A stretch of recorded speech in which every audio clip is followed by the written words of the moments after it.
За юу яа явчихлаа. Гандаа орой хоёлаа ном уншуулъя. Тэр ганд нь чинь хэмэрийн сан хэдээр тавьдаг вүлээ? 60,000. Тэрний чинь 2% гэхээр одоо хэд гэсэн үг вүлээ? 1200. 5%. Чи бодлоо хурдан бодлоо. 3,000 болж ийн. Хоёлаа очиж хэмэрийн сан тавилнаа. Чиний тэр хийсэн сэдсэн ногоо автуус цагаан хашлаг сенсацлаад бүр боо юм болж байна. Би ном уншуулж өөрийгөө сайхан ариусгаж аммаар байна. Бүр нэг хүний амны байгууллагад ахын хүнийг очиж сайхан ном уншуулж өөрийгөө хамгаалж ариусгаж авъя. Гişүнэ. Гандан гэхэр чи тийм юм шүү.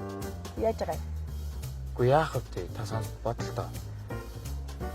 126 дугаарын нүгэлтэн 3 дугаарын гигантэн дээр очно. Энд тэгээ зүгээр үү? Юугаад солиороод банкны очир шиг сони юм яриад байгаа юм ба чи? Чи мэддэг болсон юм уу? Би хэмрэн савн тавьж өөрийгөө ариусгаж аммаар байна гэдээ би хэлээд байж шүү. Би өөдөөс чи тайлбар тавиад явууллаа. Очиж тэр номоо уншуулмаар байна. Одооноос би нөөдөөч бас уншуулмаар байна. Өөрөө уншуулмаар байна. Тэгэхгүй чи хулгайлж аваад нөөтийн баримт уншуулсаар байгаа машин тэрэг авсан байна шүү дээ. Уг нь саран даваа гэж шүү.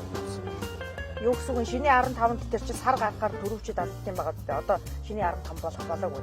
Эхлээд хэмэрхэн сангийг тавьчих. Нэрэ 4 дахь өдөр шүү дээ гişүнэ хумсаа авсан уу?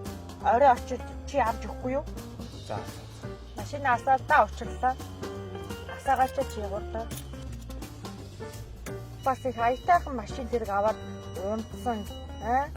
Өөрөө л энэ нөөтийн баримтаа өөрөө хийж идэгэл байж л дээ.